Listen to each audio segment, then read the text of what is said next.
Bismillahirrahmanirrahim. Assalamu alaikum. Welcome to Kindergarten Video Lectures.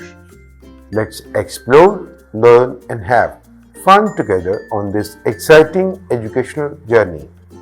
It's story time.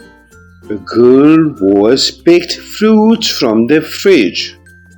She saw the fish were swimming happily.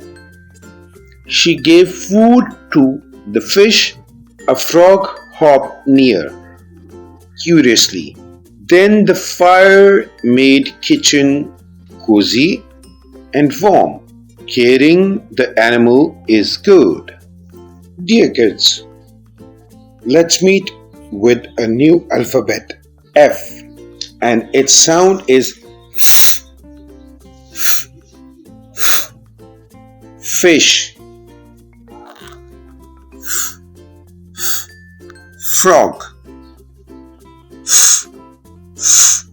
fruit, fridge, fire, fork. Dear kids, do you know what a frog is? How does a frog move?